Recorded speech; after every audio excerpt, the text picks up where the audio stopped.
Hi everyone, I hope all of you are doing well. Today we are going to continue our lecture series of natural products. In previous lecture we have studied about amino acids introduction. Okay, so amino acids हमारे पास क्या होते हैं, उनकी properties क्या हैं, वो किस तरीके की फॉर्म में एग्जिस्ट करना प्रेफर करते हैं, उसके लिए हम पीआई वैल्यूज़ कैसे कैलकुलेट करते हैं, और कुछ हमारे पास अमीनो एसिड्स के एग्जांपल, उनकी साइड चेन, ये सब हमने डिस्कस किया था. ठीक है, आज जो हम यहाँ पे स्टार्ट करने वाले हैं वो है हमारे पास सिंथेसिस ऑफ अमीनो एसिड्स. तो हमारे पास सिंथेसिस के लिए मेजर 3 नेमिंग रिएक्शंस है, आप कह सकते हो, या 3 सबसे इम्पॉर्टेंट वाली सिंथेसिस हैं जो हम आज यहाँ पे पहले स्टडी करेंगे. आफ्टर दैट उनकी प्रोटेक्शन डिप्रोटेक्शन के बारे में भी स्टडी करेंगे, एंड देन हमारा चैप्टर पेप्टाइड्स वाला स्टार्ट होगा. Okay, so let's start.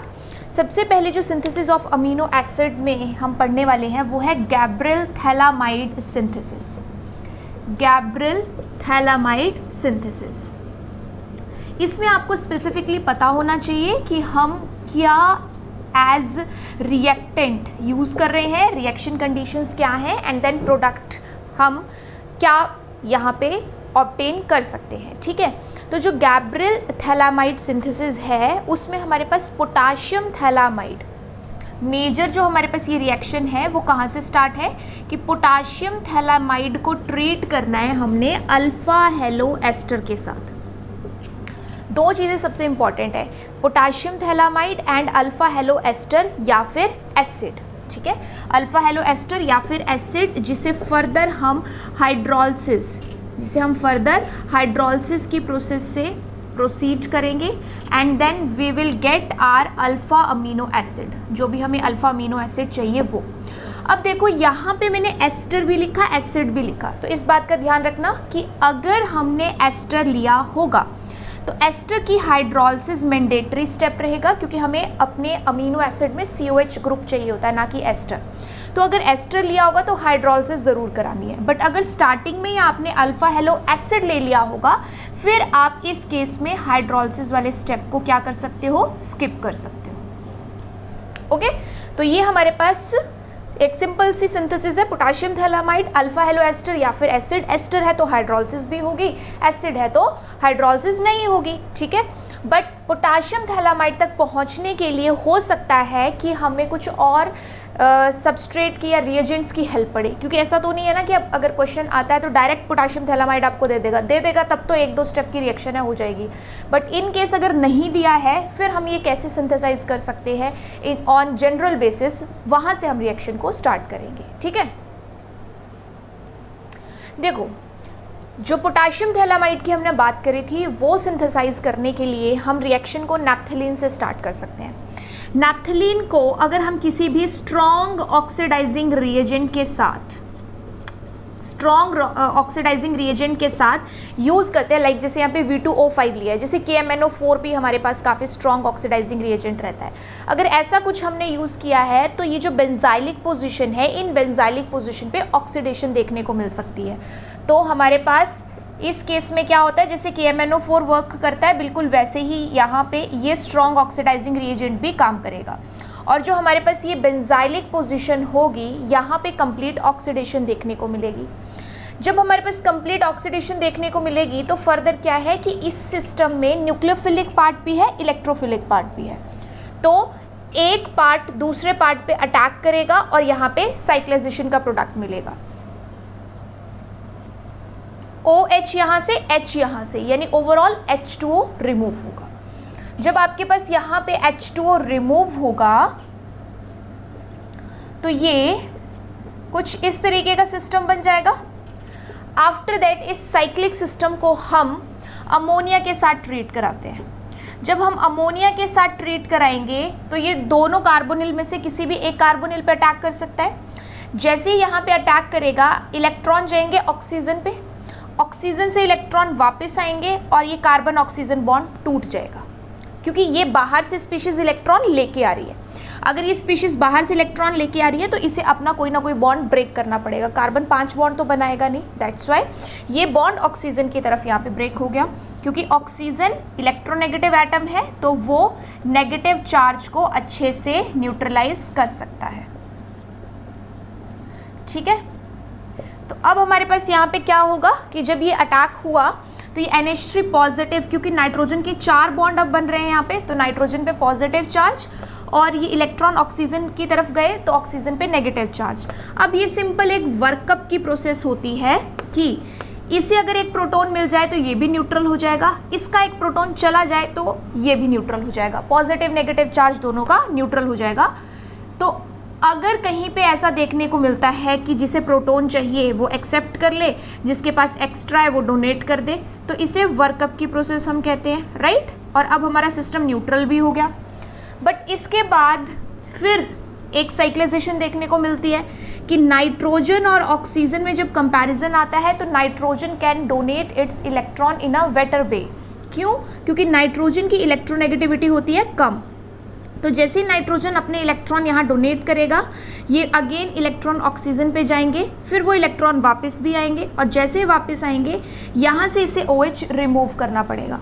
But OH अपने आप में एक बैड लिविंग ग्रुप होता है, तो वो अकेला नहीं जा रहा है, इससे एक और प्रोटॉन लेके जाएगा in the form of water, in the form of water. तो अब आपके पास जो साइक्लाइज्ड प्रोडक्ट बना वो कुछ ऐसा नज़र आएगा। बस इस प्रोडक्ट को अब आपने किसी भी बेस के साथ यहाँ पे ट्रीट करवाना है। लाइक यहाँ पे मैं पोटाशियम हाइड्रोक्साइड यूज़ कर रही हूँ, ठीक है, K+OH नेगेटिव। तो अब ये बेस क्या करेगा, जो नाइट्रोजन के ऊपर एसिडिक प्रोटॉन है उसे एब्स्ट्रैक्ट करेगा, ठीक है। जैसे यहाँ पे इस प्रोटॉन को ये एब्स्ट्रैक्ट करेगा, ये क्या बन जाएगा, N नेगेटिव, और नेगेटिव के साथ पोटाशियम एज काउंटर आयन उसके आसपास रह सकता है। तो नेगेटिव चार्ज को देखते हुए अगर पोटाशियम आसपास आ रहा है तो इसी चीज़ को तो हम यहाँ पे क्या कह रहे हैं, पोटाशियम थैलाएमाइड, पोटाशियम थैलाएमाइड। और ये पोटाशियम थैलाएमाइड ही हमारे पास इस सिंथेसिस के लिए, पोटाशियम थैलामाइड ही हमारे पास इस सिंथेसिस के लिए सबसे इम्पॉर्टेंट पार्ट है, ठीक है। तो गैब्रियल थैलामाइड सिंथेसिस में हमने ये जो पहला स्टेप किया है ये पोटाशियम थैलामाइड की सिंथेसिस के लिए किया है। एक्चुअल में ये रिएक्शन स्टार्ट यहाँ से होती है, बट ज़रूरी नहीं है कि आपके पास क्वेश्चन में यहीं से स्टार्ट होगी, हो सकता है उसके पहले के स्टेप्स भी वो आपसे पूछ रहा हो। तो इस तरीके से सिंथेसिस पोटाशियम थैलामाइड की देखने को मिलती है। अब करते हैं इसका हम सेकेंड स्टेप, जो एक्चुअल में पोटाशियम थैलामाइड सिंथेसिस का पार्ट है, ओके। नेक्स्ट स्टेप में अब क्या करना है, पोटाशियम थैलामाइड को ट्रीट करवाना है किसके साथ, अल्फा हेलो एस्टर के साथ। देखो अल्फा पोजीशन पे हेलोजन और एस्टर, इसलिए अब ये R ग्रुप मैंने सर्कल क्यों किया है, क्योंकि आप जो भी अमीनो एसिड यहाँ पे सिंथेसाइज करना चाहते हो वही R ग्रुप यहाँ पे लोगे। सपोज आप यहाँ पे ग्लाइसिन करना चाहते हो, हाइड्रोजन लोगे, एलानिन चाहते हो तो CH3 लोगे, फिनाइल एलानिन चाहते हो तो phenyl ring with OH part, जो भी आपके पास रिक्वायर्ड है, ठीक है, वही आप यहाँ पे रखोगे कि जिसकी भी सिंथेसिस करनी है ये R ग्रुप वही होना चाहिए। तो क्या होगा कि पोटाशियम थैलामाइड इस अल्फा हेलो एस्टर पे अटैक करेगा और ये हेलोजन यहाँ से रिमूव हो जाएगा। तो जैसे ही हमारे पास ये हेलोजन यहाँ से रिमूव होगा, ठीक है, ये क्या बन जाएगा, नाइट्रोजन, देन कार्बन, और कार्बन के पास है R ग्रुप, और साथ में यहाँ पे एक है हाइड्रोजन और ester, C double bond O OET, यही चीज़ है, ठीक है। अल्फा हेलो एस्टर हमने लिया हुआ था। तो अब सेकेंड स्टेप क्या होता है इसमें, हाइड्रोलिसिस का। और हाइड्रोलिसिस कहाँ, दोनों तरफ, दोनों तरफ कैसे कि ये जो कार्बोनिल सिस्टम है इस पे भी OH का अटैक होगा। जैसे अटैक होगा अगेन वही बात कि इलेक्ट्रॉन ऑक्सीजन पे गए, वापस आए, कार्बन नाइट्रोजन बॉन्ड टूट गया। उसके बाद सेम चीज़ O नेगेटिव यहाँ कार्बोनिल पे अटैक करेगा, ऑक्सीजन पे इलेक्ट्रॉन जाएंगे, वापस आएंगे और ये बॉन्ड टूट जाएगा। इट मीन्स हमारे पास यहाँ पे जो ऊपर वाला ऑक्सीजन था उसके पास भी COH बन गया, जो आपके पास डाउन में हाइड्रोजन था उस पर भी COH बन गया, और ये नाइट्रोजन ने दोनों तरफ से प्रोटॉन लिए। जब एक N नेगेटिव बना होगा तब भी प्रोटॉन लिया, दूसरा N नेगेटिव बना होगा तब भी प्रोटॉन लिया। और अब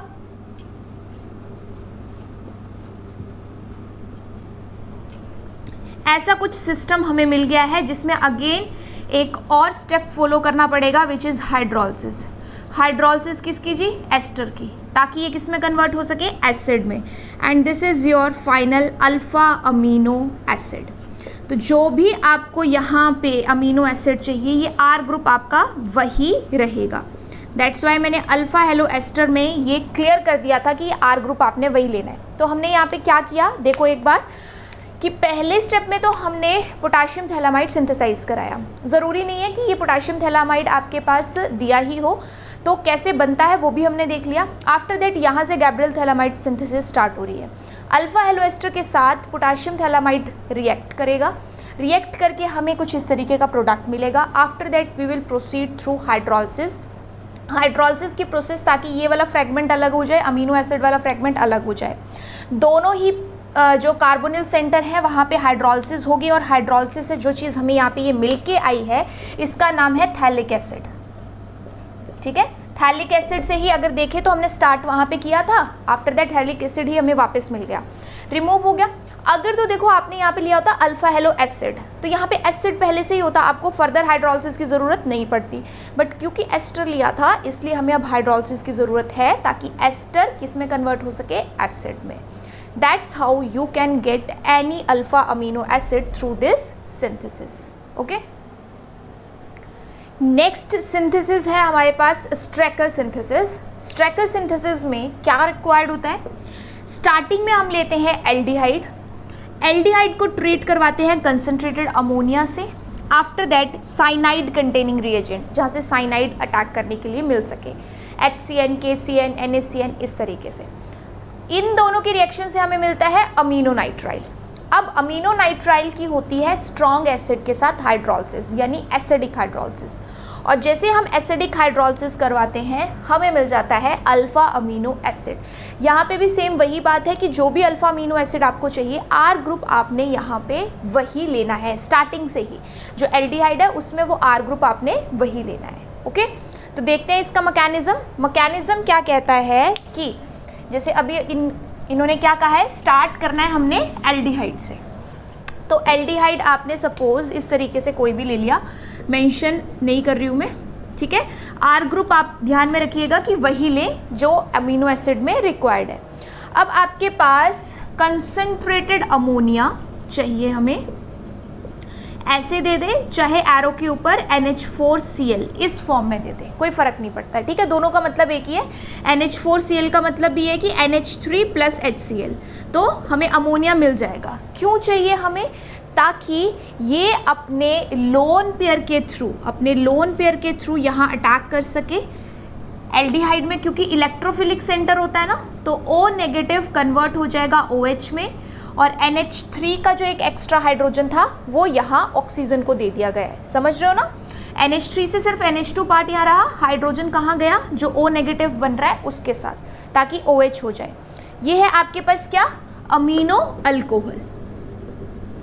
अब इस अमीनो अल्कोहल को हम यहाँ पे ट्रीट करवाएंगे NaCN, KCN इस तरीके के किसी भी सिस्टम के साथ। बट उससे पहले यहाँ पे देखी जाती है रिमूवल ऑफ वाटर, ठीक है, कि एसिडिक कंडीशन ली थी ना हमने अभी, तो देखो एसिडिक कंडीशन या कंसंट्रेटेड अमोनिया, ठीक है। एसिडिक में क्यों कह रही हूँ, क्योंकि जैसे NH3 और HCl है, सपोज NH3 ने तो अटैक कर दिया, बट HCl से जो H+ आयन हमें मिल रहे हैं उनको तो हमने कहीं यूटिलाइज नहीं किया ना, तो सेकेंड स्टेप में हम उन H+ को यहाँ पे यूटिलाइज करेंगे। नाइट्रोजन अपने लोन पेयर डोनेट करेगा और ये OH यहाँ से बाहर चला जाएगा। चाहे आप ये H+ इसका मान लो, चाहे जो अमोनिया नाइट्रोजन के पास एक एक्स्ट्रा हाइड्रोजन होगा उसे मान लो, बट इन द एंड हमारे पास यहाँ पे रिमूव क्या हो रहा है, हमारे पास रिमूव हो रहा है वाटर, एक OH और एक H, जिसकी वजह से अब हमें यहाँ पे मिल रहा है डबल बॉन्ड NH। NH2 को कैसे लिख रहे हैं हम, डबल बॉन्ड NH। अब हमारे पास क्या होगा कि ये NH अगेन प्रोटोन एक्सेप्ट करेगा, ठीक है, और आपने कुछ भी जो HCN, NaCN, KCN कोई भी साइनाइड कंटेनिंग रिएजेंट लिया है वो अब यहाँ पे अटैक कर सकता है, क्योंकि ज़्यादा इलेक्ट्रोफिलिक सेंटर हो गया। जैसे यहाँ पे साइनाइड ने अटैक किया, ये हमारे पास कुछ ऐसा नज़र आएगा, साइनाइड होगा, NH2 पार्ट होगा, तो इसे हम क्या कह रहे हैं, अल्फ़ा अमीनो नाइट्राइल।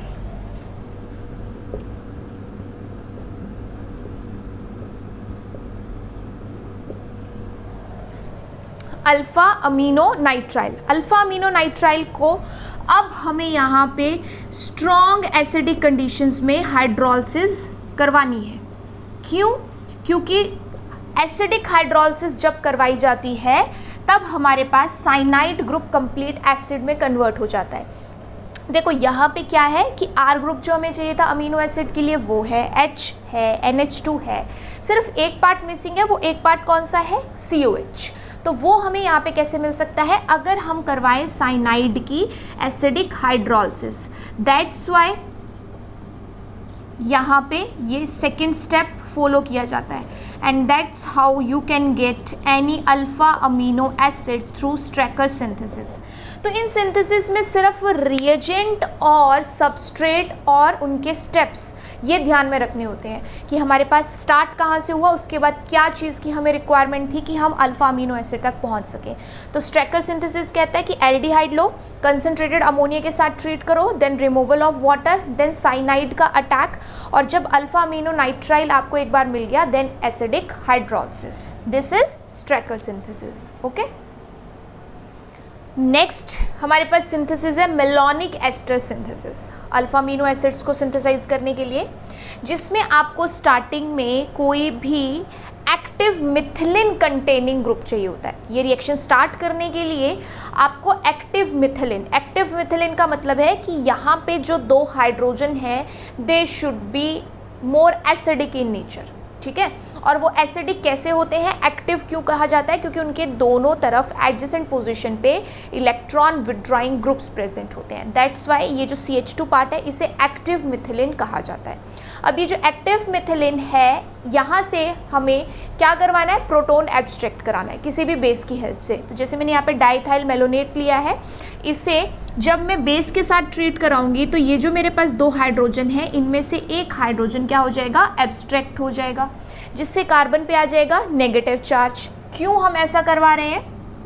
क्योंकि हम यहाँ पे एल्काइल हैलाइड कोई यूज़ करने वाले हैं जिस पे ये न्यूक्लियोफिलिक अटैक करेगा, ठीक है। तो देखो ये नेगेटिव चार्ज यहाँ इस कार्बोनिल के साथ भी रेजोनेंस में स्टेबलाइज्ड है, इस कार्बोनिल के साथ भी रेजोनेंस स्टेबलाइज्ड है। तो वो चीज़ मैं यहाँ पे शो नहीं कर रही हूँ, ठीक है। हम डायरेक्ट कार्बन से ही अटैक करवा रहे हैं, कार्बन कार्बन बॉन्ड ज़्यादा फिजिबल होता है। दैट्स वाई एल्काइल हैलाइड में आपने आर ग्रुप वही लेना है जो अमीनो एसिड आप सिंथेसाइज करना चाहते हो, तो साइड चेन यहाँ पे वही रहेगी, ठीक है। अब ये जो आपके पास आर है ये यहाँ पे ऐड तो हो गया, एल्काइल हैलाइड के साथ हमने यहाँ पे इसकी रिएक्शन कराई तो यहाँ पे ऐड तो हो गया, बट आफ्टर दैट हमारे पास जो स्टेप फॉलो किया जाता है वो है हमारे पास इसकी हाइड्रोलिसिस। तो एस्टर की अगर हम हाइड्रोलिसिस कराएंगे ऑब्वियस सी बात है तो वो हमारे पास किस में कन्वर्ट हो जाएगा? एसिड में, ठीक है। तो अब ये दोनों तरफ ये भी एसिड बन चुका है और ये भी एसिड बन चुका है, ठीक है। दोनों तरफ क्या हो चुका है? Carboxylic acid. आफ्टर दैट जो स्टेप इसमें फॉलो किया जाता है वो है डी कार्बोक्सिलेशन का। थर्मल कंडीशन दी जाती है, ठीक है, कार्बन डाइऑक्साइड रिमूव कराया जाएगा। बट जैसा कि आपको पता है कि हमारे पास डी कार्बोक्सिलेशन एक स्टेप में या आप कह सकते हो कि एक टाइम पे एक ही बार होगी, एक टाइम पे एक ही बार होगी, दोनों की डी कार्बोक्सिलेशन नहीं करा सकते। तो जैसे हमारे पास यहाँ पे डी कार्बोक्सिलेशन होगी, यहाँ क्या हो जाएगा? कार्बन पे नेगेटिव चार्ज जनरेट होगा। क्यों? क्योंकि जब भी डी कार्बोक्सिलेशन होती है कार्बे एनाइन इंटरमीडिएट की फॉर्मेशन होती है, वही यहाँ पे होगा। बट इस कार्बन के पास एक हाइड्रोजन पहले से ही था, अब वर्कअप की प्रोसेस करवाएंगे, वर्कअप से इसे एक और H+ दिलाएंगे तो ये नेगेटिव चार्ज स्टेबलाइज्ड हो जाएगा, बन जाएगा RCH2COH। उसके बाद हमारे पास एक जनरल नेमिंग रिएक्शन आती है HVZ, हेल वोल्हार्ड जेलिंस्की रिएक्शन, जिसमें हम हेलोजन के साथ रिएक्शन कराते हैं, लाइक PbR3 विद ब्रोमीन, ठीक है। ऐसा कुछ रिएजेंट हम यूज़ करते हैं, फॉस्फोरस के साथ ट्राई हेलाइड ग्रुप्स रहते हैं, साथ में वही हेलोजन रहता है। जब ऐसी रिएजेंट कंडीशन हमें कार्बोक्सिलिक एसिड के किसी डेरिवेटिव में देखने को मिलती है तो रिएक्शन होती है हमारे पास HVZ, हेल वोल्हार्ड जेलिंस्की रिएक्शन सुनी होगी आपने, पढ़ी भी होगी पहले, ठीक है। तो इस रिएक्शन में क्या होता है, हमारे पास जो कार्बोक्सिलिक एसिड की अल्फा पोजीशन होती है, कार्बोक्सिलिक एसिड की बिल्कुल एडजेसेंट वाली पोजीशन होती है, वहाँ पे हैलोजन की एडिशन हो जाती है, हाइड्रोजन की रिमूवल और हैलोजन की एडिशन। जो भी हैलोजन आपने लिया, जैसे यहाँ पे ब्रोमीन लिया है तो ब्रोमीन की क्या हो जाएगी उस पोजीशन पे एडिशन। ये HVZ रिएक्शन करवाना यहाँ क्यों इम्पॉर्टेंट था, क्योंकि देखो आपके पास इस कार्बन पे R ग्रुप होना चाहिए, अमीनो एसिड में है, H होना चाहिए है, एसिड होना चाहिए है, बट हमारे पास एक और पार्ट होता है दैट इज़ NH2, वो नहीं था। तो हम यहाँ पे NH2 कैसे ऐड कर सकते थे, पहले HVZ के थ्रू हैलोजन ऐड करवाओ एडजेसेंट पोजीशन पे, देन अमोनिया या अमोनिया कंटेनिंग इस टाइप का कोई रिएजेंट है उससे अटैक करवा दो। उससे अटैक करवाओगे तो क्या होगा कि ये नाइट्रोजन अपने इलेक्ट्रॉन के थ्रू यहाँ कार्बन पे न्यूक्लियोफिलिक अटैक करेगा, जिससे ये ब्रोमीन हो जाएगा यहाँ से बाहर और आपके पास आएगा ये RCH with NH2 and COH। तो इसी को तो आप कहते हो अल्फा अमीनो एसिड, इसी को कहते हो अल्फा अमीनो एसिड। तो इस तरीके से हमारे पास ये जो मेलोनिक एस्टर सिंथेसिस है यहाँ पे ये कंप्लीट हुई, ठीक है। तो NH3 हमारे पास यहाँ लास्ट स्टेप के लिए रहता था क्योंकि अब उसी की रिक्वायरमेंट थी, तो हमने HVZ यहाँ पे करवाई। एक बार फिर से देखते हैं क्या किया हमने इस रिएक्शन में। हमने यहाँ पे एक्टिवेटेड मिथिलीन कंटेनिंग कोई कंपाउंड यूज़ किया, जैसे यहाँ डाइथाइल मेलोनेट यूज़ किया था, बेस के साथ ट्रीट करा के उस पर कार्बन न्यूक्लियोफाइल बना, देन एल्काइल हैलाइड के साथ ट्रीट करा के उसने न्यूक्लियोफिलिक अटैक किया। आफ्टर दैट उनकी हुई हाइड्रोलिसिस। अगर एस्टर लिया है तो, एसिड लिया है तब तो हाइड्रोलिसिस की ज़रूरत नहीं है, एस्टर लिया था तो हाइड्रोलिसिस कराई, हाइड्रोलिसिस करा के दोनों तरफ कार्बोक्सिलिक एसिड बना, फिर इसकी डिकार्बोक्सिलेशन हुई।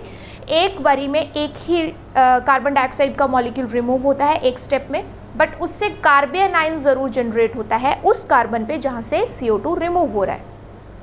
आफ्टर दैट वर्कअप की प्रोसेस से हमने उस नेगेटिव चार्ज को यहाँ पे न्यूट्रलाइज कराया, ये हमारे पास हो गया RCH2COH एंड देन HVZ एक नेमिंग रिएक्शन होती है उसे हमने यहाँ पे कंप्लीट करवाया, ताकि एट द एंड हम अमोनिया का अटैक करवा के क्या सिंथेसाइज कर सके, alpha amino acid. Okay, so this is all about the synthesis of amino acids. Next topic है हमारे पास प्रोटेक्टिंग ग्रुप्स फॉर अमीन्स। जैसे आपने प्रोटेक्शन डी प्रोटेक्शन का कंसेप्ट पहले भी पढ़ा था कि डिफरेंट फंक्शनल ग्रुप्स के लिए हमारे पास कुछ प्रोटेक्टिंग ग्रुप्स रहते हैं, वैसे ही अमीन्स पार्ट जो यहाँ पे अमीनो एसिड में अमीन पार्ट है उसकी प्रोटेक्शन के लिए भी कुछ इम्पॉर्टेंट प्रोटेक्टिंग ग्रुप्स हैं। अब वो प्रोटेक्टिंग ग्रुप्स हमारे पास किससे प्रोटेक्ट करने के लिए है और प्रोटेक्ट करने के लिए हमें चाहिए क्या, और अगर एंड में जब उसको डी प्रोटेक्ट करना होता है तो किस चीज़ की रिक्वायरमेंट है, वो यहाँ पे लिखा गया है। तो सबसे ज़्यादा इंपॉर्टेंट जो हमारे पास यूज़ होने वाले हैं वो ये 3 प्रोटेक्टिंग ग्रुप हैं। देखो फर्स्ट आपके पास है CBZ-NHR। इसका क्या मतलब है, CBZ का कार्बोक्सी बेंजाइल और NHR वो अमीनो पार्ट, ठीक है, जिस अमीन पार्ट के पास साथ हमारे पास ये कार्बोक्सी बेंजाइल जुड़ा है। स्ट्रक्चर हमारा कैसा नज़र आएगा जब ये प्रोटेक्ट हो जाएगा, जो ये कार्बोक्सी बेंजाइल वाला पार्ट है अपने पास, ये कार्बोक्सी बेंजाइल वाला पार्ट ये NHR अमीन के साथ ऐसे जुड़ जाएगा। किससे प्रोटेक्ट करने के लिए यूज़ करते हैं हम, इलेक्ट्रोफाइल से। क्यों, क्योंकि NH2 पार्ट है, नाइट्रोजन का लोन पेयर फ्री रहेगा तो फटाफट इलेक्ट्रोफाइल पे अटैक कर सकता है। अगर हम चाहते हैं कि उसका लोन पेयर ईजिली अटैक ना करे तो हम उसकी प्रोटेक्शन कर देते हैं। क्यों, ऐसा करने से नाइट्रोजन के लोन पेयर अपने कार्बोनिल के साथ बिजी हो जाते हैं तो बाहर वाले सिस्टम के लिए अवेलेबल नहीं रहते। फिर हमें प्रोटेक्ट करने के लिए चाहिए क्या होता है, CBZ chloride, carboxy benzyl chloride या कोई भी हैलोजन, ताकि अमीन पार्ट इस कार्बोनिल पे अटैक करे और क्लोरीन को बाहर भेज सके। साथ में चाहिए होता है बेस। और जब डी प्रोटेक्ट करने की बात आती है तो हाइड्रोजन विद पैलेडियम, याद रखिएगा इस बात को कि CBZ क्लोराइड जब भी दिया है अमीन की प्रोटेक्शन करेगा, इस तरीके से नज़र आएगा, और जब डी प्रोटेक्शन करनी है तो उसके लिए हाइड्रोजन पैलेडियम चाहिए, तब वो डी प्रोटेक्ट होता है, अमीन फ्री हो जाता है और जो पार्ट हमारे पास कार्बोक्सी बेंजाइल वाला है वो अपना अलग फ्री हो जाता है। क्वेश्चंस करेंगे उससे ज़्यादा आपको क्लियर हो जाएगा। टर्शी ब्यूटाइल ऑक्सी कार्बोनिल, बॉक जिसे शॉर्ट में कहते हैं, ठीक है। तो ये हमारे पास कुछ ऐसा नज़र आता है, टर्शी ब्यूटाइल ऑक्सी कार्बोनिल, समझ रहे हो ना, टर्शी ब्यूटाइल ऑक्सी कार्बोनिल। तो ये अमीन के साथ प्रोटेक्ट होके कुछ ऐसा नज़र आएगा। अगेन किससे हम बचाना चाहते हैं, इलेक्ट्रोफाइल से, और इसके लिए हम यूज़ क्या करते हैं, बॉक का एनहाइड्राइड पार्ट, बॉक का एनहाइड्राइड पार्ट, क्योंकि टर्शी ब्यूटाइल ऑक्सी कार्बोनिल ये है, टर्शी ब्यूटाइल ऑक्सी कार्बोनिल ये है, इन दोनों को ऑक्सीजन के थ्रू हम जोड़ रहे हैं, तो उसका एनहाइड्राइड पार्ट हुआ ना, ताकि अमीन किसी एक पे अटैक करे और बाकी सारा पार्ट रिमूव हो जाए। जैसे AC2O आप यूज़ करते हो, एग्जैक्टली एनहाइड्राइड जो एसिटिक एनहाइड्राइड यूज़ करते हो, वैसा ही कुछ यहाँ पे है। डी प्रोटेक्ट करने के लिए हमें चाहिए एसिडिक कंडीशन, H+ का मतलब है एसिडिक कंडीशन। ये बहुत इंपॉर्टेंट वाला पार्ट है, काफ़ी क्वेश्चंस बनते हैं इस चीज़ से कि आपको ऐसे रिएक्शन दी होती है, प्रोटेक्ट करके रखी होती है अमीन, और एरो के ऊपर जो कंडीशन दी है उसके अकॉर्डिंग पहचानना होता है कि कौन सा पार्ट डी प्रोटेक्ट होगा, कौन सा नहीं होगा। तो अगर बॉक्स से प्रोटेक्शन हुई है तो एसिड में डी प्रोटेक्ट होगा, अगर CBZ से हुई है तो हाइड्रोजन पैलेडियम की प्रेजेंस में डी प्रोटेक्ट होगा। ऐसे ही हमारे पास एक FMOC है, FMOC का मतलब फ्लोरेनाइल मिथाइल ऑक्सी कार्बोनिल। ये जो इतना सिस्टम है आपके पास, ये फ्लोरेनाइल है, ठीक है। इसके साथ यहाँ पे CH2 methyl, then oxy, then carbonyl, और इसके साथ जब अमीन प्रोटेक्ट हो जाती है तो ये कुछ ऐसा नज़र आता है। अगेन किससे प्रोटेक्ट करना चाहते हैं हम, इलेक्ट्रोफाइल से, और प्रोटेक्ट करने के लिए हमें चाहिए क्या, सेम यही सिस्टम हो, बस कार्बोनिल के साथ कोई हैलाइड हो, ताकि अमीन जब कार्बोनिल पे अटैक करे तो वो उसके साथ ऐड हो सके और क्लोरीन जो एक गुड लिविंग ग्रुप है उसे रिमूव भी कर सके। एंड आफ्टर प्रोटेक्शन जब हमारा सारा काम हो गया तो डी प्रोटेक्ट करने के लिए हमें यहाँ किसकी ज़रूरत पड़ती है, बेस की।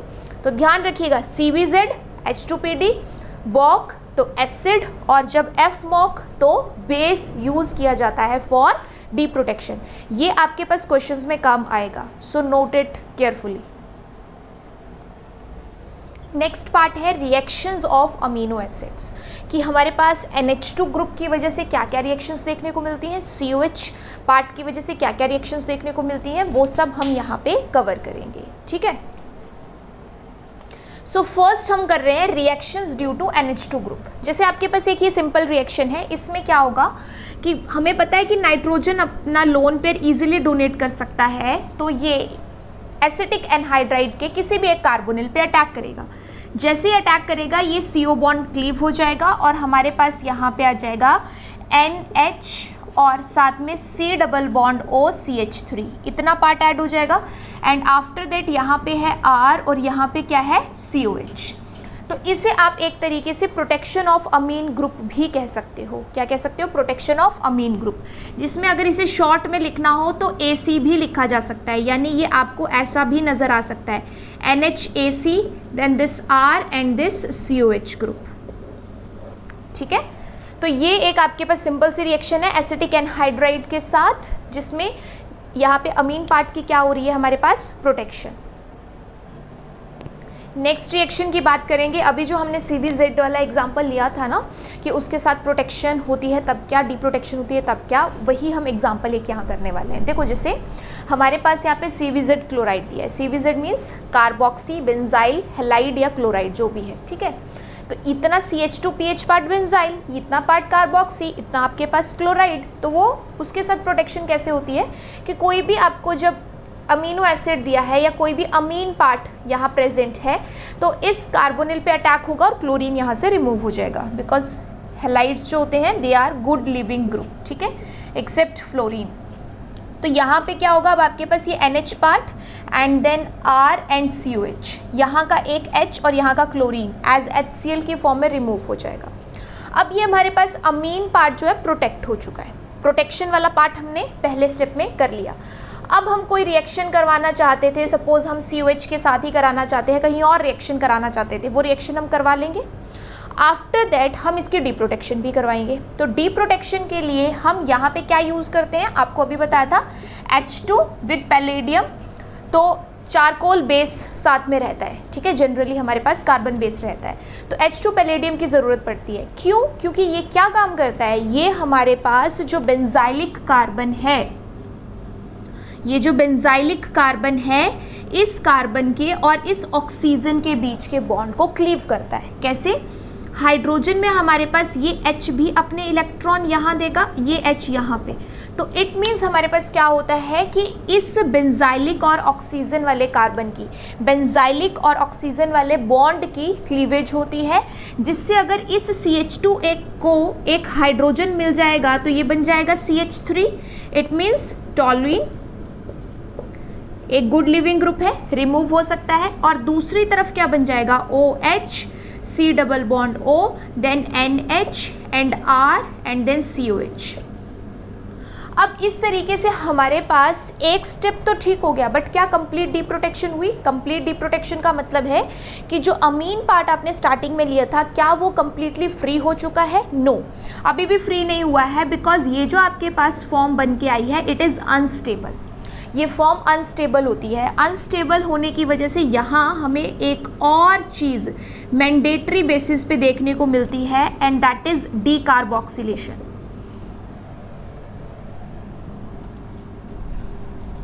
एंड आफ्टर डीकार्बोक्सिलेशन जो नाइट्रोजन को एक प्रोटॉन चाहिए वो वर्कअप से कराते हुए हमारे पास जो अमीन पार्ट हमने स्टार्टिंग में लिया था वो अब फ्री हो चुका है।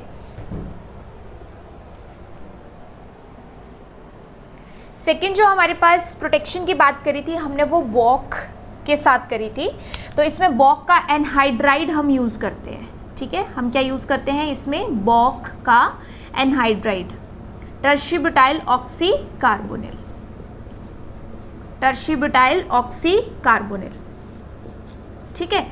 तो हमारे पास यहाँ पे टर्शीब्यूटाइल, ये इतना पार्ट भी बॉक है, ये इतना पार्ट भी बॉक है, ठीक है, टर्शीब्यूटाइल ऑक्सी कार्बोनिल, और ये इसका एनहाइड्राइड पार्ट, ये जो हमने यहाँ पे लिखा है, इसे हम यहाँ पे किसके साथ रिएक्ट कराएंगे? किसी भी अमीन के साथ। जैसे अभी हम अमीनो एसिड पढ़ रहे हैं तो उसके अमीन पार्ट, ये नाइट्रोजन का लोन पेयर अटैक करेगा, इलेक्ट्रॉन ऑक्सीजन पे जाएंगे वापस, और ये वाला कार्बन ऑक्सीजन बॉन्ड टूट जाएगा, बिकॉज यहाँ पे O नेगेटिव ज़्यादा स्टेबल है कार्बोनिल के साथ। तो लीव करने वाले ग्रुप के लिए भी ये देखा जाता है कि वो जो नेगेटिव चार्ज लेके जा रहा है अपने साथ वो स्टेबल है भी या नहीं। तो ऐसा करने पे अब हमारे पास ये वाला तो पार्ट यहाँ से रिमूव हो चुका है, बट ये जो C डबल बॉन्ड O था इसके साथ यहाँ से क्या जुड़ रहा है?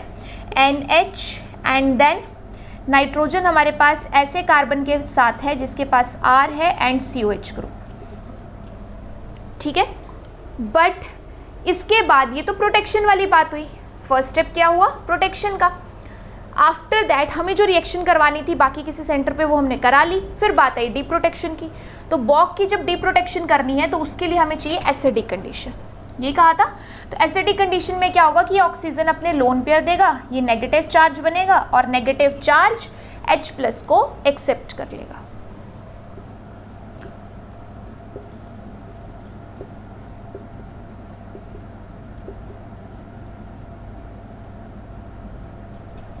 तो हमारे पास यहाँ पे आ जाएगा OH, यहाँ पे डबल बॉन्ड O और ऑक्सीजन के ऊपर पॉजिटिव चार्ज, क्योंकि ऑक्सीजन ने अपने लोन पेयर डोनेट किए हैं ना फर्दर। अब इसके बाद हमारे पास क्या होता है कि ये ऑक्सीजन और कार्बन का बॉन्ड टूट जाता है और ऑक्सीजन का जो पॉजिटिव चार्ज है वो न्यूट्रलाइज हो जाता है। और इसके पीछे की वजह क्या है कि ये बॉन्ड ऑलरेडी वीक हो चुका है, ऑक्सीजन और कार्बन का बॉन्ड ऑलरेडी वीक हो चुका है। ऑक्सीजन ज़्यादा इलेक्ट्रोनेगेटिव है तो इलेक्ट्रॉन की मूवमेंट उसी की तरफ रहेगी। एज वेल जो नया कार्बोकेटाइन हमारे पास बन के आ रहा है वो कार्बोकेटाइन भी स्टेबल है। क्या बन के आ रहा है? Tertiary carbocation. तो अगर टर्शरी कार्बोकेटाइन यहाँ से लीव कर रहा है तो वो स्टेबल है, इट मीन्स लिविंग ग्रुप भी स्टेबल है और जो हमारे पास प्रोडक्ट बन रहा है वो भी पहले के कंपैरिजन में तो स्टेबल है। बट सेम वही बात कि हमने अमीन पार्ट की जो प्रोटेक्शन कराई थी, क्या वो अमीन पार्ट फ्री हो गया? नहीं। तो अब हमारे पास फिर एक स्टेप जो है वो देखने को मिलेगा, दैट इज डीकार्बोक्सिलेशन। तो चाहे CBZ के साथ करवाओ चाहे बॉक के साथ करवाओ, आपको डीकार्बोक्सिलेशन वाला स्टेप लास्ट में देखने को मिलेगा ही मिलेगा। तो इस तरीके से जो अमीन पार्ट की आपने स्टार्टिंग में प्रोटेक्शन कराई थी, रिएक्शन कराने के बाद एसिडिक कंडीशन में या एसिड की प्रेजेंस में डी प्रोटेक्शन करा सकते हो विद डीकार्बोक्सिलेशन। ओके, नेक्स्ट जो हमारे पास प्रोटेक्शन है वो है एफ-मॉक वाली प्रोटेक्शन। तो इसमें हमने यही कहा था कि एफ-मॉक वाला सिस्टम किसी हैलाइड पार्ट के साथ चाहिए ताकि नाइट्रोजन इस कार्बोनिल पे अटैक कर सके और ये क्लोरीन यहाँ से बाहर जा सके। तो प्रोटेक्शन वाला स्टेप तो हमारा पहले से ही क्लियर था कि जस्ट हमें अटैक करवाना है अमीन पार्ट से एफ-मॉक के उस सेंटर पे जहाँ से लीविंग ग्रुप बहुत आसानी से जा सकता है। ठीक है, तो कुछ ऐसा नज़र आएगा। ओके, यहाँ पे एक ऑक्सीजन भी है। So CH2 then oxygen and then C double bond O, है ना। Oxygen then O then CO double bond O and after that amine part. ठीक है, चलो ये तो हमारे पास हो गया प्रोटेक्शन वाला स्टेप।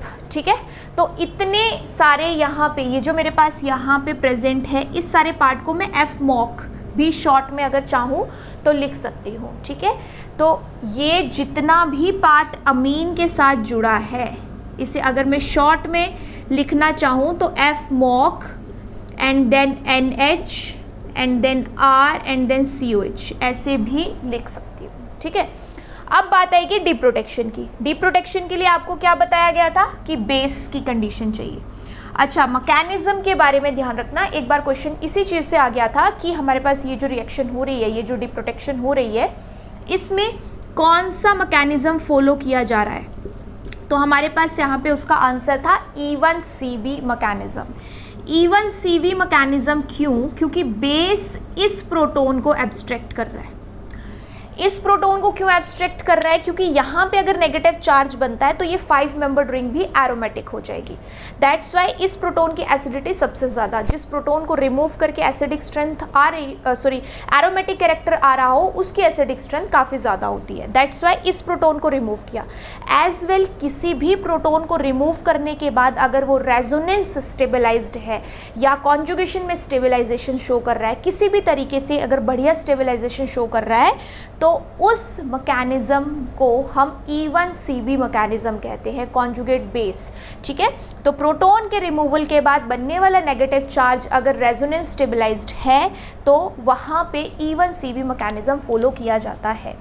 बट इसके बाद हमें करना क्या है?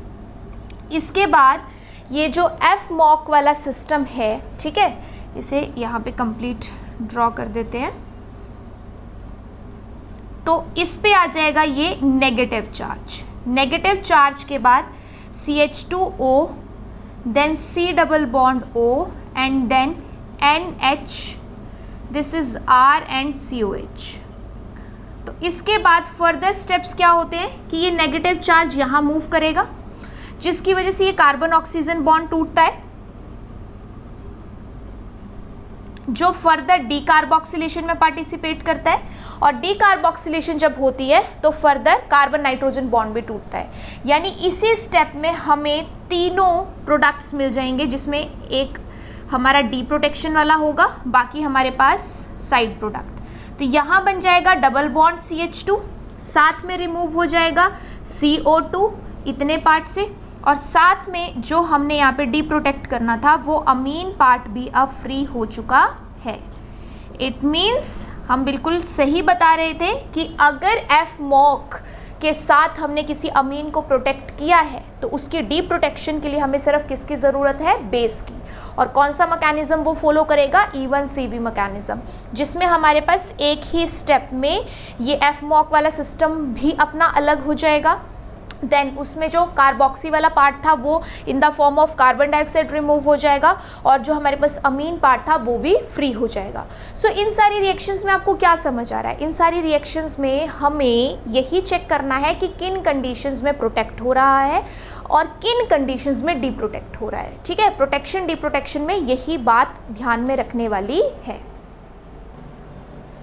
देखो, जैसे एक आपके पास प्रीवियस ईयर का क्वेश्चन था, ऐसे एक मॉलिक्यूल दिया था, एरो के ऊपर just 10% H2PDC with ethanol solvent दिया था। तो ये क्लियरली पता चल रहा था कि यहाँ पे हाइड्रोजन को नॉर्मली, वैसे हाइड्रोजन काम क्या करता है? हाइड्रोजनेशन का डबल बॉन्ड ट्रिपल बॉन्ड को रिड्यूस करता है। तो एज सच वैसा तो कुछ दिया नहीं है, इट मीन्स इसका कोई और काम भी हो रहा होगा। और हाइड्रोजन के जो हाइड्रोजन बेस्ड रिड्यूसिंग रिएजेंट्स हैं उनके काफ़ी काम है, ठीक है। तो यहाँ पे हमारे पास एक्चुअल क्या हो रहा है, डी प्रोटेक्शन। और डी प्रोटेक्शन हमारे पास हमें पता है कि उसके लिए सबसे ज़्यादा जो रिएक्टिव सेंटर है वो हमारे पास होता है कौन सा, बेंजाइलिक पोजीशन और उसके साथ जुड़े हेट्रोएटम का। तो यहाँ पे आपको क्या दिया था, OBN, तो इसे अगर शॉर्ट में मैं BN लिखती हूँ, इट मीन्स बेंजाइल, ठीक है ना, BN मतलब बेंजाइल। तो ये हमारे पास यहाँ पे ओपन करके मैंने ऐसे लिख दिया। उसके बाद बात आई आपके पास CBZ की। तो CBZ में भी आपके पास क्या था, कार्बोक्सी बेंजाइल, ठीक है। तो इसमें भी हमारे पास क्या होगा कि ये double bond O then CH2 and PH। CBZ को अगर ओपन करके लिखूंगी तो अब मुझे क्लियरली पता चल रहा है कि ये हाइड्रोजन कहाँ अटैक करने वाला है, जो बेंजाइलिक पोजीशन है और उसके साथ जो हेट्रोएटम जुड़ा है उसके बॉन्ड पे। तो यहाँ पे भी हमारे पास बेंजाइलिक पोजीशन और ऑक्सीजन का बॉन्ड था, ये भी ब्रेक होगा। CBZ में भी हमारे पास बेंजाइलिक पोजीशन और ऑक्सीजन के बीच या हेट्रोएटम के बीच बॉन्ड था, वो ब्रेक होगा।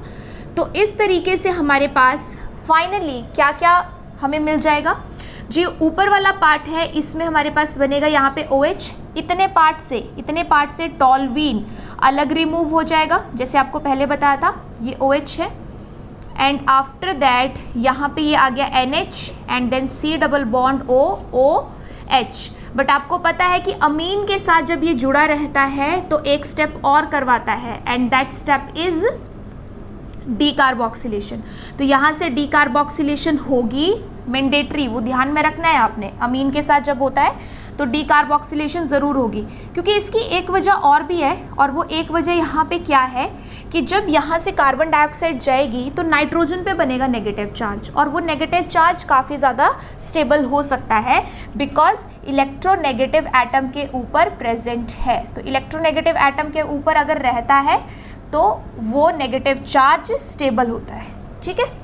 दैट्स वाई हमारे पास जो फाइनल प्रोडक्ट था इस रिएक्शन का वो कुछ ऐसा था। और अगर साइड प्रोडक्ट्स की बात करूँ तो साइड प्रोडक्ट्स एक तो कार्बन डाइऑक्साइड मिला हमें और साथ में एक टॉलुइन। सो बिल्कुल सिंपल क्वेश्चन था, कुछ भी नहीं था, जस्ट पहचानना था कि ये जो रिएजेंट है ये कौन से सेंटर पे डी प्रोटेक्शन करता है। बॉक का हमें पता है कि जब तक एसिडिक कंडीशन नहीं मिली तब तक डी प्रोटेक्शन नहीं होगी। सो सिंपल था कि जो आपके पास बेंजाइलिक पोजीशन और उसके साथ हेट्रोएटम, बेंजाइलिक पोजीशन और उसके साथ जो हेट्रोएटम है उसके बॉन्ड को ये ब्रेक करता है, वो हमने यहाँ पे करा दिया। उसके बाद हमें पता है कि अमीन के साथ जब रहता है ये पार्ट तो वो अनस्टेबल होता है और उसमें डीकार्बोक्सिलेशन मैंडेटरी होती है, वो हमने करा दी और हमें ये प्रोडक्ट मिल गया, ठीक है। सो ऐसे सिंपल क्वेश्चंस रहते हैं। फिर कुछ और बेसिक रिएक्शंस भी है हमारे पास प्रोटेक्शन डी प्रोटेक्शन के अलावा, जैसे हमारे पास फर्स्ट रिएक्शन है HNO2 के साथ। तो अमीनो एसिड जब HNO2 के साथ दिया होता है तो फर्स्ट डाइजोटाइजेशन होती है, ठीक है। डाइजोटाइजेशन से डाइजोनियम सॉल्ट बनता है। आफ्टर दैट अगर वाटर के साथ रिएक्ट कर दो या किसी भी न्यूक्लियोफाइल के साथ रिएक्ट करा दो तो फिर ये इलेक्ट्रोफाइल जो नाइट्रोजन है as good leaving group remove हो जाता है और वो न्यूक्लियोफाइल इस कार्बन पे ऐड हो जाता है। तो आप ऐसे कोई भी न्यूक्लियोफाइल के एडिशन करवा सकते हो HNO2 के साथ, क्योंकि वो एक गुड लिविंग ग्रुप डाइजोटाइजेशन के थ्रू क्रिएट करवाता है। अगर मैं बात करूँ COH ग्रुप के साथ, जैसे अभी तक तो हम रिएक्शंस NH2 पार्ट की कर रहे थे, COH पार्ट भी रिएक्शन शो करता है। क्या क्या रिएक्शन शो कर सकता है, जैसे एसिड दिया है तो इसकी आप यहाँ पे एस्टेरिफिकेशन करा दो, तो एसिड को किस में कन्वर्ट कर दिया हमने, एस्टर में। कैसे होगा आपके पास, ये सिंपली वाटर का रिमूवल होगा, ठीक है। ये यहाँ पे OET अटैक करेगा और ये OH विद एक एक्स्ट्रा प्रोटोन लेके वाटर की फॉर्म में रिमूव हो जाएगा, तो आपके पास एस्टेरिफिकेशन होगी। आफ्टर दैट कोई भी रिएक्शन करा लो, जैसे एस्टर को लिथियम एल्यूमिनियम हाइड्राइड के साथ ट्रीट करा दिया तो वो क्या करता है, रिडक्शन करता है, एस्टर को अल्कोहल में कन्वर्ट करेगा, CH2OH बन गया। अब फर्दर चाहे अल्कोहल की प्रोटेक्शन वाले ग्रुप देख लो, जैसे आपके पास अभी अमीन की प्रोटेक्शन की बात हुई वैसे अल्कोहल की भी प्रोटेक्शन होती है। कुछ जो हमारे पास सबसे ज़्यादा यूज़ होने वाले ग्रुप्स हैं वो मैंने यहाँ लिखे हैं, जैसे MEM, MOM, ठीक है, methoxy methyl, methoxy ethoxy methyl, इस तरीके से हमारे पास ये, फिर टेट्राहाइड्रो पाइरैन, ठीक है। तो ये आपके पास कुछ मैंने अल्कोहल की प्रोटेक्शन के लिए ग्रुप्स लिखे हुए हैं, जिसमें से कुछ भी दे सकता है वो।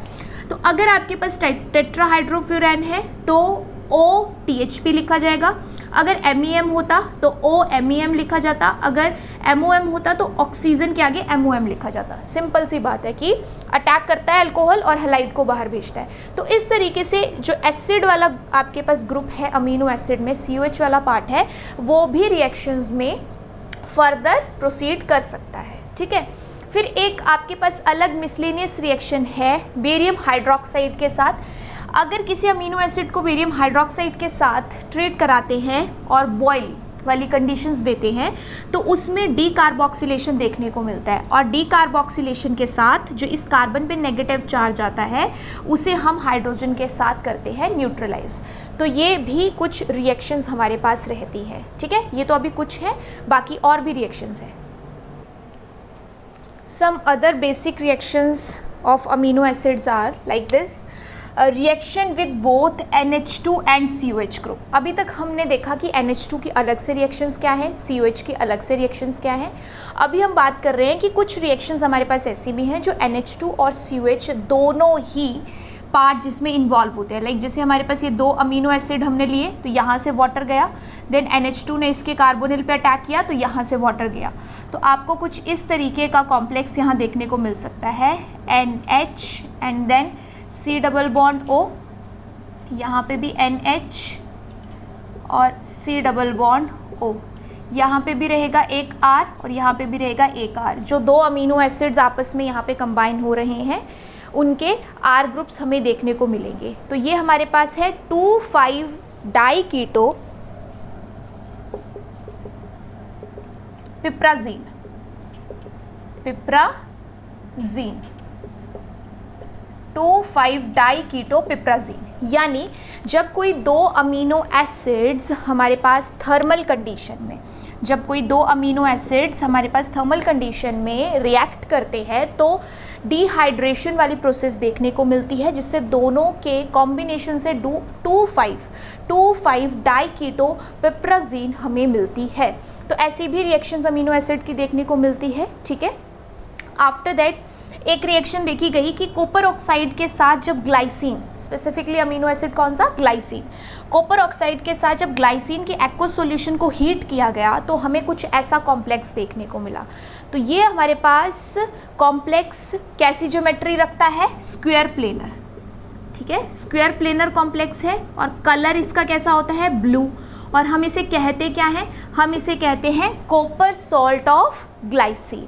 ठीक है, कॉपर सॉल्ट ऑफ ग्लाइसिन, जिसके लिए हमें यहाँ पे 2 ग्लाइसिन मोल्स की, ग्लाइसिन के 2 मोल्स की ज़रूरत है, 2 मॉलिक्यूल्स है, एक तरफ बॉन्डिंग के लिए, दूसरा दूसरी तरफ बॉन्डिंग के लिए। ये तो आपको पता चल ही रहा होगा कि जब मैंने ये एरो से शो किया है तो ये कोऑर्डिनेट बॉन्डिंग है, बट ये तो आपके पास कोवेलेंट टाइप की बॉन्डिंग है। तो अगर इस वक्त देखा जाए तो कॉपर के ऊपर कैसा चार्ज है या क्या ऑक्सीडेशन स्टेट है, +2, -1 यहाँ से, -1 यहाँ से, क्योंकि कोऑर्डिनेट बॉन्डिंग में तो फॉर्मल चार्ज क्या रहता है, 0 ना। दैट्स वाई ये भी एक reaction aqueous solution of glycine में देखने को मिली थी। आफ्टर दैट एक और हमारे पास रिएक्शन है सिस्टीन की, स्पेसिफिकली कि जब 2 सिस्टीन की ऑक्सीडेशन कराई जाती है in the presence of iron metal या आयरन सॉल्ट, तो इसकी प्रेजेंस में जब ऑक्सीडेशन कराई गई तो हमें क्या देखने को मिला कि ये HH यहाँ से रिमूव हो गया। ऑक्सीडेशन का मतलब यही होता है ना कि एडिशन ऑफ ऑक्सीजन या रिमूवल ऑफ हाइड्रोजन, अगर सबसे बेसिक कंसेप्ट की बात करें तो यहाँ से हाइड्रोजन रिमूव भी तो हुआ, बट इन दोनों से अगर हाइड्रोजन रिमूव हुआ तो इन्हें अपनी बॉन्डिंग कंप्लीट भी करनी है। दैट्स वाई सल्फर सल्फर के बीच में बन जाता है बॉन्ड, और 2 सिस्टीन हमारे पास ऑक्सीडेशन के थ्रू क्या जनरेट करवा रहे हैं, सिस्टाइन, एक नया अमीनो एसिड। ठीक है, तो इस तरीके से कुछ स्पेसिफिक हमारे पास रिएक्शंस हैं जो देखने को मिलती हैं हमें, किसमें, अमीनो एसिड्स में, अमीन पार्ट की, COH पार्ट की, या दोनों की, या कुछ स्पेसिफिक अमीनो एसिड्स की। ओके, देखो इसके अलावा अमीनो एसिड्स में एक हमारे पास रहता है निनहाइड्रिन टेस्ट। ठीक है, ये निनहाइड्रिन टेस्ट क्यों कराया जाता है, ये निनहाइड्रिन टेस्ट कराया जाता है फ्री अमीनो ग्रुप कहीं भी अगर प्रेजेंट है, ठीक है, फ्री अमीनो एसिड अगर कहीं भी प्रेजेंट है, तो उसकी डिटेक्शन के लिए, सपोज आपके पास कोई मिक्सचर है, कोई कंपाउंड है और उसमें इम्प्योरिटीज़ की फॉर्म में कोई अमीनो एसिड प्रेजेंट है और वो फ्री है, ठीक है, लाइक किसी और के साथ ज्वाइन नहीं है, फ्री है, तो इस निन हाइड्रन टेस्ट के थ्रू उसकी प्रेजेंस की डिटेक्शन की जा सकती है कि प्रेजेंट है या नहीं है। अब ये निन हाइड्रन टेस्ट के लिए हमारे पास रिजल्ट कैसे बनते हैं, मैकेनिज्म तो हम बाद में देखते हैं, कैसे हमें पता चलता है, एंड पॉइंट क्या होता है। ये सारी रिएक्शन कराने के बाद अगर तो हमें मिलता है पर्पल कंपाउंड, मतलब at the end of the reaction अगर हमें पर्पल कलर उस रिएक्शंस के एंड में देखने को मिल जाता है, या कॉम्प्लेक्स या कंपाउंड पर्पल कलर का होता है, तो हम कह देते हैं कि येस, वहाँ पे कोई अमीनो एसिड प्रेजेंट है। डिटेक्शन कैसे होती है, पर्पल कलर कंपाउंड से या पर्पल कलर प्रोडक्ट से। बट समटाइम्स येलो कलर भी देखने को मिल जाता है। सो येलो कलर जो है वो प्रोलीन के लिए हमारे पास यूज़ किया जाता है, बिकॉज सारे अमीनो एसिड्स हमारे पास अल्फ़ा अमीनो एसिड होते हैं, लेकिन प्रोलीन हमारे पास अल्फ़ा इमीनो एसिड होता है। दैट्स वाई जो इमीनो वाला है वो हमारे पास येलो टाइप का कलर देता है, बाकी alpha amino acids purple colour देते हैं, जिससे हमें कंफर्म हो जाता है कि येस, हमारे मिक्सचर में अमीनो एसिड या फ्री अमीनो एसिड प्रेजेंट है। अब इसके लिए हमें ज़रूरत क्या पड़ती है, हम यहाँ पे स्टार्टिंग मटेरियल लेते हैं इंडेन 1,2,3 ट्राईओन। तो इंडेन 1,2,3 ट्राईओन को जब कोई फ्री अमीनो एसिड मिलेगा, फ्री वर्ड क्यों यूज़ कर रही हूँ, क्योंकि नाइट्रोजन के लोन पर फ्री होने चाहिए, अगर वो किसी और चीज़ के साथ इन्वॉल्व हुए तो ये रिएक्शन स्टार्ट नहीं होगी। दैट्स वाई यहाँ पे नाइट्रोजन के लोन पेयर जो फ्री होंगे, और जैसे हम इंडेन 1,2,3 ट्राईओन लेंगे टेस्ट करवाने के लिए, ये उसके सबसे इलेक्ट्रोफिलिक सेंटर पे, मोस्ट इलेक्ट्रोफिलिक सेंटर पे अटैक करेगा। तो ये दोनों कार्बोनिल के बीच में एक कार्बोनिल है, दैट्स वाई इसकी इलेक्ट्रोफिलिक पावर, इसकी इलेक्ट्रॉन एक्सेप्ट करने की पावर सबसे ज़्यादा है, तो इस पर अटैक करेगा।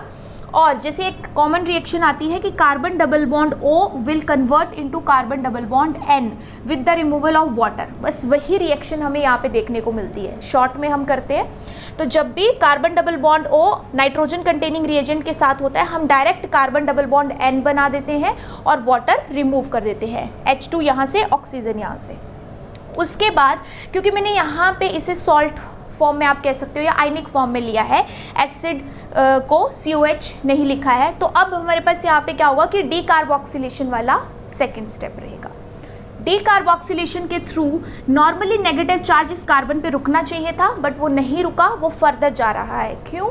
क्योंकि हमारे पास कॉन्जुगेशन की स्टेबलाइजेशन यहाँ तक जा सकती है, चाहे इस ऑक्सीजन को यूज़ कर लो चाहे इस ऑक्सीजन को, ठीक। तो सेकेंड स्टेप में क्या हुआ, कार्बन डाइऑक्साइड का रिमूवल। अब कार्बन डाइऑक्साइड का रिमूवल कराने के बाद ये जो नेगेटिव चार्ज बना है इसको न्यूट्रलाइज भी तो करना है, तो वाटर रहता है जिससे हम वर्कअप की प्रोसेस से H+ आयंस लेते हैं और ये फर्दर आगे ना भेज के इसी कार्बन पे इसकी प्रोटोनेशन करा देते हैं, ठीक है। अब ये सिस्टम हो गया न्यूट्रल। इसके बाद अब हमारे पास अगेन वाटर की रिएक्शन होगी, मतलब ये वाटर से हाइड्रोलिसिस वाली प्रोसेस चल रही है, पहले वर्कअप करा दिया, अब हमारे पास दोबारा वाटर दिया गया। अब ये वाटर क्या करेगा, जो अभी अभी आपको एक बेसिक ट्रिक बताई है ना कि carbon double bond O carbon double bond N में कन्वर्ट होता है with the removal of water. अगर वैसा ही कोई bond carbon double bond N वाला प्रेजेंट है और उसे वाटर दिया जाता है, तो वो वापस अपने कार्बोनिल और फ्री नाइट्रोजन वाले पार्ट में कन्वर्ट हो जाता है। बताया था वही चीज़ यहाँ हुई, हाइड्रोलिसिस हुई, तो ये जो नाइट्रोजन वाला पार्ट था ये अपना फ्री और ये कार्बन डबल बॉन्ड O में कन्वर्ट हो गया। तो चाहे मैकेनिज्म के थ्रू देख लो चाहे शॉर्ट ट्रिक के थ्रू देख लो, जो रिएक्शन यहाँ कराई ये उसके बिल्कुल रिवर्स है, यहाँ वाटर रिमूव हो रहा है, यहाँ वाटर ऐड हो रहा है। तो अब हमारे पास इसमें जब वाटर ऐड हुआ तो ये नाइट्रोजन यहाँ से फ्री हो गया NH2 और साथ में इतना पार्ट जो था इस फॉर्म में लीव कर गया। अब एक बारी तो इंडेन 1,2,3 ट्राईओन ने रिएक्शन कर दी थी, उसके बाद दोबारा ये जो कॉम्प्लेक्स बन के आया क्योंकि इसमें नाइट्रोजन का लोन पेयर फ्री हो गया, ये दोबारा इंडेन 1,2,3 ट्राईओन के साथ रिएक्शन करेगा और रिएक्शन करके कुछ ऐसा कॉम्प्लेक्स बनेगा। अब इस कॉम्प्लेक्स को हम प्रोवाइड करते हैं बेसिक कंडीशन, इसको प्रोवाइड करते हैं बेसिक कंडीशन, ठीक है। इसमें भी सेम वही रिएक्शन हुई कि carbon double bond O nitrogen containing group के साथ अटैक करता है, so with the removal of water it will convert into carbon double bond N। तो जैसे हमने यहाँ पे बेसिक कंडीशन दी, हमें पता है कि दोनों कार्बोनिल के बीच में ये जो हाइड्रोजन है, कार्बन के पास हाइड्रोजन है दैट इज इनफ एसिडिक। तो अगर ये काफ़ी एसिडिक है तो बेस इसी को रिमूव करेगा, और जैसे ही इसे रिमूव करेगा इससे बनेगा जो नेगेटिव चार्ज, और वो नेगेटिव चार्ज इस कार्बोनिल के साथ स्टेबलाइज हो सकता है। तो ये जो आपके पास अभी ये सॉल्ट फॉर्म कह सकते हो बन के आई, इसी फॉर्म का कलर होता है पर्पल, या इसी कॉम्प्लेक्स का कलर होता है पर्पल। सो जब हमारे पास ये कंप्लीट रिएक्शन हो जाती है, यहाँ पे रिएक्शन पहुँच जाती है, ये कॉम्प्लेक्स बन जाता है, तो जो रिएक्शन है या हमारे पास जो रिएक्शन मिक्सचर है उसका कलर किस में कन्वर्ट हो जाता है, पर्पल में। और जब एक बार पर्पल कलर्ड कॉम्प्लेक्स हमें मिल गया, हमारे पास कंफर्म हो जाता है कि जो मिक्सचर हमने लिया है उसमें फ्री अमीनो एसिड प्रेजेंट था। ठीक है, फ्री अमीनो एसिड या किसी भी टाइप की प्रोटीन जिसमें फ्री नाइट्रोजन प्रेजेंट था। अब ये प्रोटीन वर्ड क्यों यूज़ किया, because all of you know amino acid are the building blocks of protein. Amino acid सबसे छोटी चीज़ है। अमीनो एसिड आपस में जुड़ते हैं, देन पेप्टाइड्स बनते हैं, पेप्टाइड्स आपस में जुड़ते हैं तो पॉलीपेप्टाइड्स बनते हैं, पॉलीपेप्टाइड्स आपस में जुड़ते हैं तो प्रोटीन्स बनते हैं। तो उस तरीके से मैंने मैक्स की ही आपको यहाँ पे बात बता दी कि अगर हमारे पास कोई एक फ्री अमीनो एसिड है या कोई चेन हमारे पास ऐसी प्रेजेंट है प्रोटीन्स की जिसमें फ्री नाइट्रोजन वाला पार्ट देखने को मिल रहा है, तो उसकी डिटेक्शन निनहाइड्रन टेस्ट के थ्रू करवाई जा सकती है। जब ये कंप्लीट हो जाती है रिएक्शन, तो या तो पर्पल या तो येलो। अगर पर्पल कलर्ड कॉम्प्लेक्स मिला तो अल्फा अमीनो एसिड प्रेजेंट है, अगर येलो मिला तो अल्फा इमीनो एसिड प्रेजेंट है। ठीक है, सो ये कुछ इंपॉर्टेंट टेस्ट, प्रॉपर्टीज़ और रिएक्शंस थी हमारी किसकी, अमीनो एसिड्स की। ओके।